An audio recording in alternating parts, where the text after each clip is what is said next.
नमस्कार, मैं अमित रामटेके और आज हम बात करने वाले हैं बहुजनों के जो संगठन है उनके बारे में। बहुजनों के जो है राष्ट्रीय लेवल से लेकर गली मोहल्ले तक अलग अलग तरह के संगठन हैं जो अलग अलग मुद्दों के आधार पर अलग अलग क्षेत्र में काम करते हैं। कुछ संगठन जो है वो सामाजिक स्तर पर काम करते हैं, कुछ संगठन जो है आर्थिक शैक्षणिक स्तर पर काम करते हैं, तो कोई संगठन जो है वो धार्मिक क्षेत्र में काम करता है, तो कोई संगठन जो है वो राजनीतिक क्षेत्र में काम करता है। कुछ कुछ संगठन ऐसे भी है जो ये दावा करते हैं कि हम सामाजिक संगठन है, लेकिन अगर राजनीति करने का मौका मिले तो वो राजनीति भी करना चाहते हैं। अलग अलग संगठन अलग अलग क्षेत्र में काम करते हैं। वो मोहल्ले से लेकर अपने लोकल जिला और प्रदेश और राष्ट्रीय स्तर पर भी अपना अपना काम और विस्तार चाहते हैं। तो ऐसे स्थिति में बहुजनों को, बहुजन समाज के लोगों को ये बताया जाता है कि आपके बहुत ज़्यादा संगठन हैं और बहुत ज़्यादा संगठन होने के वजह से आपके समाज का नुकसान हो रहा है। खासकर दलित जातियों में ऐसा भ्रम फैलाया जाता है कि बहुजनों के बहुत सारे संगठन होने के वजह से आपका बहुत ज़्यादा नुकसान हो रहा है और आपको सफलता नहीं मिल रही। तो इसके बारे में अगर हम सोचें तो इस वजह से क्या बहुजनों के अलग अलग संगठन होने के वजह से बहुजनों का बहुत ज़्यादा नुकसान हुआ है? क्या इस वजह से ये ही एकमात्र वजह है कि बहुजनों के नुकसान होने के लिए बहुजन संगठन जिम्मेदार है? अगर देखा जाए तो बहुत हद तक अगर देखा जाए तो ये हमें इस तरह से देखते हैं कि आपका एक से ज़्यादा संगठन है और आपके वो डिवाइड होते हैं और डिवाइड होने के वजह से आप जो है सफल नहीं हो पा रहे अपने जो उद्दिष्ट आपने रखा हुआ है उस उद्दिष्ट के तक आप पहुंच नहीं पा रहे। तो ये जो मानसिकता है वो ये खासकर सामाजिक संगठनों के बारे में जो सामाजिक तौर पर शुरुआत होती है और राजनीति करने में लग जाते हैं, इन संगठनों के बारे में ऐसा बताया जाता है। और ये कुछ हद तक वास्तविकता भी है कि बहुजनों के बहुत सारे सामाजिक संगठन हैं जो राजनीति भी करते हैं। इस वजह से हम राजनीतिक क्षेत्र में जो हमें सफलता चाहिए थी वो सफलता हम प्राप्त नहीं कर सके। ये एक वास्तविकता है, इसे हम नकार भी नहीं सकते हैं। लेकिन क्या सिर्फ यही राजनीतिक सफलता ही हमारा एक उद्देश्य है कि हमें सिर्फ राजनीतिक सफलता ही प्राप्त करनी है और यही हमारा मूल उद्देश्य है? तो इस बारे में अगर हम देखते हैं तो बहुजनों के अलग अलग संगठन जो है वो बहुजनों के अलग अलग मुद्दों के आधार पर अपनी अपनी बात रखते हैं। जैसे सामाजिक संगठन जो है वो सामाजिक मुद्दों के आधार पर बात करते हैं, धार्मिक संगठन धार्मिक मुद्दों पर बात करते हैं, शैक्षणिक संगठन शिक्षा के क्षेत्र में जो भी मुद्दे हैं उस बारे में बात करते हैं। तो इस वजह से क्या होता है कि इस वजह से हमें लाभ भी होता है, क्योंकि राजनीतिक पार्टियों की, राजनीतिक संगठन की कुछ अपनी मजबूरियां होती है और उस मजबूरी के वजह से वो अलग अलग मुद्दे एक साथ नहीं उठा सकते। तो अलग अलग संगठन होंगे तो अलग अलग मुद्दे अलग अलग लेवल तक उठा सकते हैं। मोहल्ले के मुद्दे मोहल्ले के संगठन उठा सकता है, प्रदेश का मुद्दा प्रदेश स्तरीय संगठन उठा सकता है और राष्ट्रीय मुद्दा राष्ट्रीय स्तर का संगठन उठा सकता है। ये तो बात हो गई। लेकिन इस वजह से दूसरा फायदा ये भी हुआ है कि बहुजनों में जो जन जागृति का लेवल है वो अलग अलग संगठन ग्राउंड लेवल पर जाकर काम करने की वजह से बहुजनों के मुद्दे क्या है, बहुजनों ने किस मुद्दों को अपना मानना चाहिए, बहुजनों को अपने मुद्दे कितने आगे लेके जाना चाहिए, बहुजनों को कौन से मुद्दों को इग्नोर करना चाहिए, बहुजनों को किस मुद्दे पर समझौता करना चाहिए, इस जन जागृति भी ये अलग अलग संगठन होने के वजह से हो रहे हैं। और बहुजनों में जो आज बहुजन विचारधारा के लिए जो जागृति दिखाई पड़ती है जो वो अलग अलग बहुजन संगठन होने के वजह से ही हो पा रही है, क्योंकि एक संगठन हर एक जगह पर नहीं पहुंच पा रहा है और इस वजह से वहाँ का लोकल संगठन जो है बहुजन विचारधारा को लोकल लेवल पर मजबूत करने का काम कर रहा है। इस वजह से दूसरी और एक फायदा हुआ है कि बहुजनों की बहुत सारी लीडरशिप जो है वो डेवलप होने के लिए मदद भी हुई है। अगर हम देखा जाए तो एक ही संगठन में एक लीडरशिप या अन्य जो एक दो लीडरशिप होती है।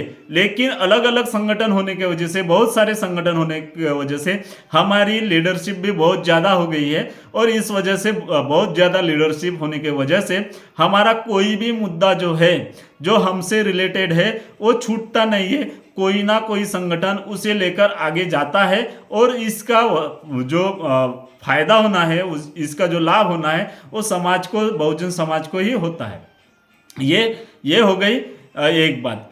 लेकिन इसका अगर राजनीतिक सफलता के लिए हम देखें, तो इसका बहुत ज़्यादा राजनीतिक लाभ हमें होता हुआ दिखाई नहीं देता है, क्योंकि ये जो अलग अलग संगठन हैं, वो अलग अलग संगठन अपने अपने राजनीतिक फायदे के लिए अलग अलग पार्टियों से जाकर मिलते हैं, उनसे फंडिंग लेते हैं संगठन चलाने के लिए, और राजनीति के वक्त में जो है उनके लिए काम करते हैं। तो ये बहुत ही बड़ा नुकसान जो है बहुत ज़्यादा बहुजन संगठन होने की वजह से हमारा हो रहा है, ये हम नकार नहीं सकते। लेकिन क्या यही एक वजह है कि बहुत ज़्यादा संगठन होने के वजह से ही हम बहुजन की राजनीति जो है वो सफल नहीं हो पा रही? तो अगर हम दूसरी अन्य जातियों का अगर हम विश्लेषण करें, हम देखें उनके तरफ, तो हमें पता चलेगा कि ऐसा नहीं है। जैसा कि बहुजन समाज के जो भी संगठन है, वो अपने आप को ब्राह्मण विचारधारा और ब्राह्मण लोगों के को अपना प्रतिस्पर्धी मानते हैं, उनके खिलाफ, उनकी विचारधारा के खिलाफ लड़ने की बात करते हैं।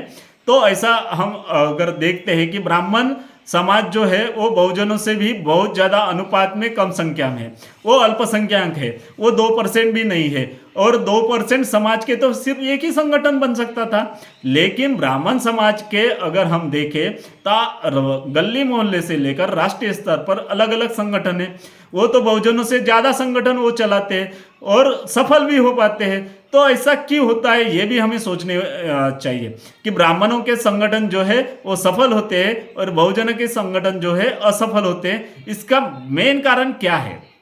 अगर हम देखा जाए तो ब्राह्मणों को पता है कि वो ब्राह्मण जो है वो अल्पसंख्यक है, और उन्हें अगर अपना संगठन चलाना है, अपने संगठन को सफलता की प्राप्ति तक लेके जाना है, तो उन्हें पता है कि समाज के जो अन्य वर्ग है, SC ST OBC, उनके साथ में तालमेल बनाना पड़ेगा, उनको अपनी बात समझानी पड़ेगी और उनको साथ लेके हमें चलना पड़ेगा, तभी हमारा ब्राह्मणों का संगठन जो है वो सफलता प्राप्त कर सकता है। और वो ऐसा करते हैं, इसी वजह से उनके धार्मिक क्षेत्र में के जो संगठन है, वो राजकीय क्षेत्र के संगठन है, राजकीय क्षेत्र के संगठन अगर देखा जाए तो बीजेपी है, कांग्रेस है, CPI है, CPM है, आम आदमी पार्टी है, तृणमूल कांग्रेस है, और ऐसे बहुत सी राजनीतिक संगठन है जो हमें सफल होते हुए देखते हैं। इसका मुख्य वजह यही है कि वो अन्य समाज के लोगों के साथ में तालमेल करते हैं, और तालमेल के साथ साथ ही उन्हें अपनी विचारधारा की ओर भी अट्रैक्ट करते हैं, और उस विचारधारा की तरफ अट्रैक्ट करने की वजह से ही वो अपने क्षेत्र में सफल होते हुए दिखते हैं। ऐसे ही वो सामाजिक संगठन भी चलाते हैं, बजरंग दल से लेकर विश्व हिंदू परिषद तक। ऐसे लाखों संगठन उनके ग्राउंड लेवल पर काम करते हैं, और लाखों संगठन अलग अलग मुद्दों को हैंडल करते हैं, अलग अलग स्तर पर हैंडल करते हैं, और वो सफल भी होते हैं। तो ऐसा भी नहीं है कि ज़्यादा संगठन होना नुकसानदेह होता है। अगर ऐसा होता तो ब्राह्मण समाज के बहुत ज़्यादा संगठन होने की वजह से उनकी राजनीतिक भागीदारी जो होती है वो 0 हो जाती, लेकिन ऐसा हुआ नहीं है। लेकिन बहुजनों के ज़्यादा संगठन है, तो बहुजनों की राजनीतिक भागीदारी जो है वो हमें दिखाई नहीं देती पड़ती है। तो इसका क्या कारण है? तो ऐसा पाया जाता है कि ब्राह्मणों के जो अलग अलग संगठन हैं, गली मोहल्ले से लेकर राष्ट्रीय स्तर तक, वो अपने मुद्दों को बखूबी पहचानते हैं, और वो मुद्दों के आधार पर किस जगह पर किस संगठन को साथ में तालमेल करना है, और किस जगह पर हमें उनसे अलग दिखना है, ये उन्हें पता होने की वजह से वो अलग अलग संगठन होते हुए भी किसी अपनी एक राजनीतिक पार्टी की तरफ अट्रैक्ट होते हैं, उनका साथ देते हैं जमीनी स्तर पर, और हर कोई उनके संगठन का राजनीतिक क्षेत्र में आना नहीं चाहता है। लेकिन दूसरी तरफ अगर बहुजन समाज के लोगों को देखें तो अलग अलग मुद्दों पर काम तो करते हैं, सामाजिक धार्मिक संगठन तो चलाते हैं, लेकिन उनकी एक छुपी हुई मंशा जो रहती है कि हमें राजनीति भी करनी है।